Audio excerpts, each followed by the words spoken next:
Siya po ay ating kapatid na si Brother Roberto Villegas Espiritu na pinanganak noong ika-7 ng Hunyo, 1946 sa General Trias, Cavite. Ang kanyang mga magulang ay sinang Ginoong Enrique Platon Espiritu at Ginang Cecilia Villegas.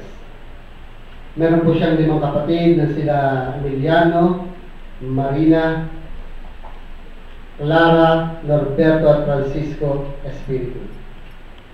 Siya ay nag-elementarya sa Alapan Elementary School at nag-high school sa Cavite National High. Nagkolehiyo din siya sa Nautical in Manila.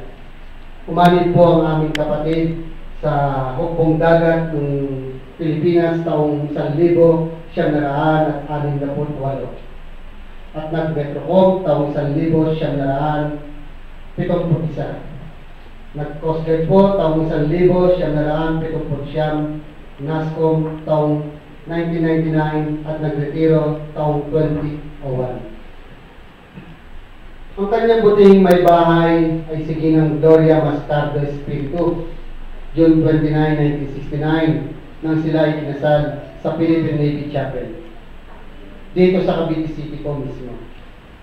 Sila ay binayan ng 4 na anak na purong babae. Sila ay sina Analisa, Maria Teresa, Jennifer at Ria May Espiritu. Meron na rin siyang mga apo, sina Gladys, Edmo, Kelvin, Gilbert, Melissa, Nini, Angel, Jello, Ray at Alexa. Siya ay naging omnipotente ng the Fraternal Order of the Chevaliers taong 1988-1989. At siya rin ang nagtatag ng unang patak conclave number 4 sa bayan po ng Noveleta. Taong 2001, two-termer po siya at member ng Philippine Navy Retirees Association. At the present Board of Directors, Philippine Navy Retirees Association. Ito po ang magiging talagbay po ng ating kapatid na si Brother Roberto Villegas Espiritu. Ano ang tunay na layunin ng pagpupulong na ito?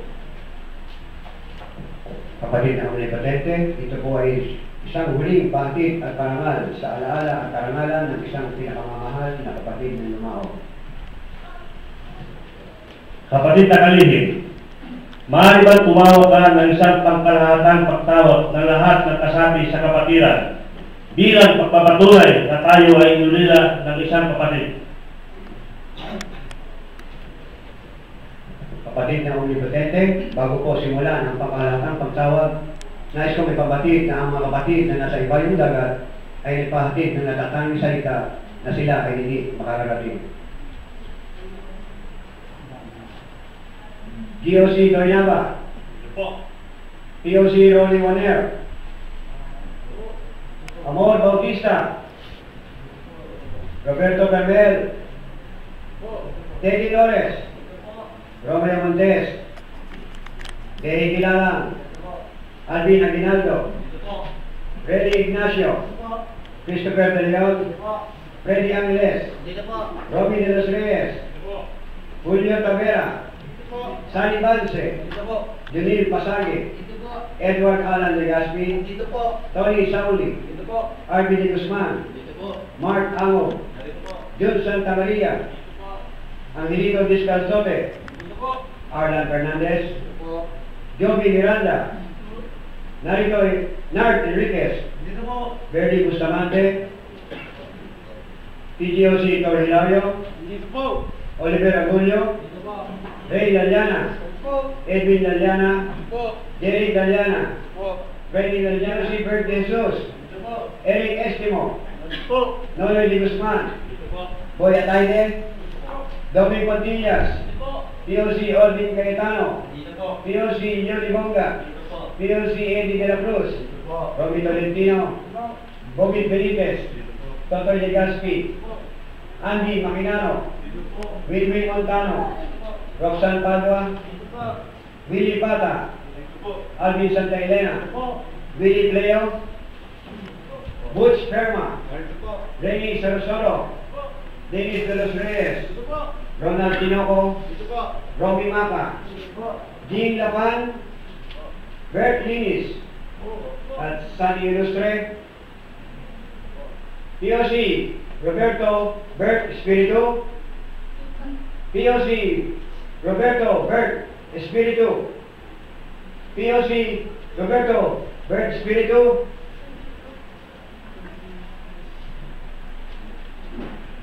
Mga kapatid, lahat ng kasapi sa ating kapatiran ay sumagot sa pangkahatang pagtawag liban kay kapatid na Bert. Ito ay matibay na mapapatunay na tayo ay nulila ng katawan panlupa ni kapatid Bert. Kapatid na Bert, ikinalulungkot namin ng labis-labis na kami inulila ng katawang mong panlupa. Ngunit yan, tulad ng ating paniniwala na ang isang yumang kapatid ay walang hanggan. Ang paniniwala na ikaw ay buhay at mananatiling buhay sa aming isip, diwa at puso. Kapatid na Diabulo, ano ang sinasagisag ng itim sa ugalian at batas ng ating kapatiran? Kapatid na omnipotente, ang itim po ay sumasagisag sa matinding kalungkutan ng binabilanggo sa ating mga puso dahil sa pagyaw ng katawang panlupa ng isang kapatid. Ano naman ang sinasagisag ng pula?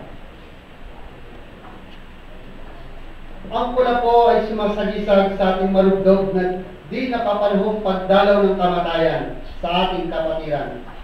Ang pagtutol sa pangungulila ng kamatayan sa pagmamahal, pakikisama, pakikisa, at pagtutulong ng isang kapatid.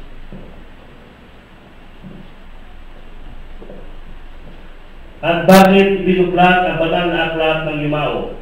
Ang ating kapatid at pinipilit lamang pagsapit ng pagyaw sa huling albuman.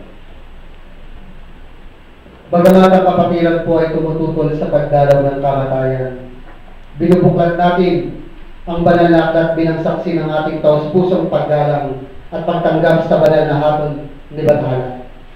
Tayo po ay tao lamang, batas pong sinusunod at tinatanggap sa ating kapatiran ang kagustuhan ni Bathala. Kapatid na eksaltado, ano ang iyong pahatid sa ating Yumao kapatid? Kapatid na Bert, hindi ba't ang bulaklak na rosas ay sagisag ng pagmamahal at pagka-Maginoo sa ating kapatiran? Hindi ba't ang sumpa natin ay pagmamahalan na parang tunay na magkapatid sa dugo? Kaya nga kapatid na Bert, inaalay ko ang rosas na ito sa dambana ng ating kapatiran bilang saksi ng walang hanggang pagmamahal namin sa iyo. Kapatid na ilustrado, maaari ba sabihin mo ang iyong pahatid? Ang ating kapatiran ay namumukod sa pagkakaisa. Ang sumpang isinambit ay hindi maagnas ng panahon o kahit payurakan ng dilim. Kapatid na Bert, inaalay ko itong dahon ng kadena de amor at akasya sa gabana ng kapatiran bilang isang sagisag ng tinakilang nagbubuklod sa mga kapatid sa isa't isa at sa mga kapatid sa kapatiran ng walang katapusan, magpakailanman at saanman.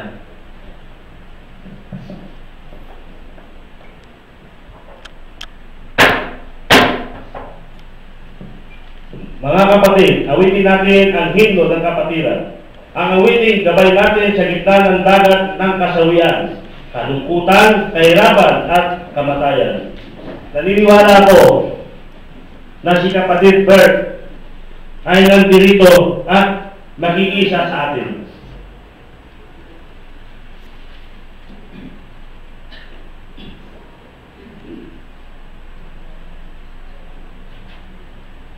Kapatid na tagapagdala ng bandila, tundin mo ang iyong tungkulin. Kapatid na Mayor, pangunahan mo ang pagkawin ng ating himno. Stand and fight unitedly. Handa, awit. Stand and fight unitedly for our dear fraternity, the order of the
tayo mga kandila.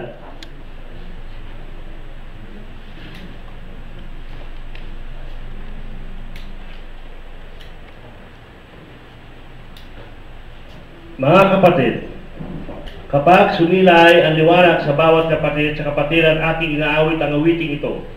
Kaya tuwing sasapit rin ang dilim sa bawat kapatid, gabay natin ginagawa ang awiting ito sa paglalakbay niya patungo sa sinapupunan ni Bathala.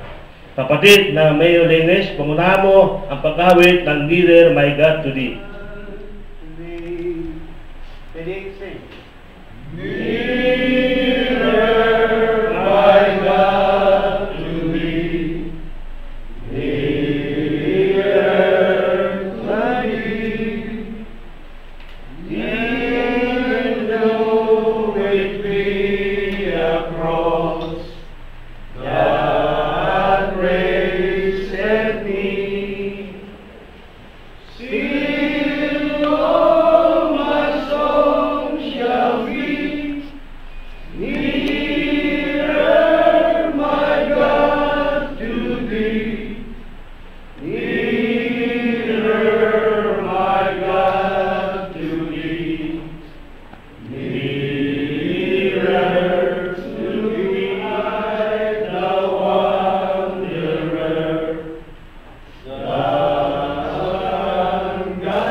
Kapatid na dekalo, kakatasasan hukuman na salay. Bilang kinatawan ng batas, maaari bang sabihin mo sa isang di maiiwasan batas o kapalaran ng sangkatauhan?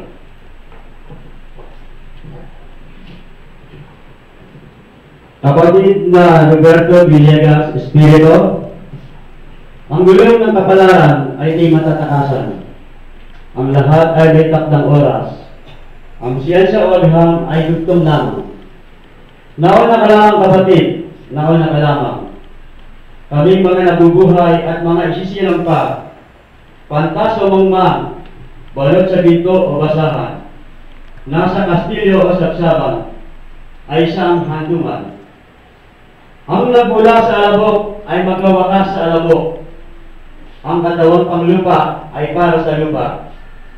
Ang ala-ala ay para sa puso na nagmamahal, at ang kaluluwa ay para kay Bathala. Itinalulungkot namin inabot ka ng takip siling. Ang dalangin na lamang namin ay isang maluhating paglalakbay, at naway makataan mo sa kaharian ni Bathala ang katahimikan.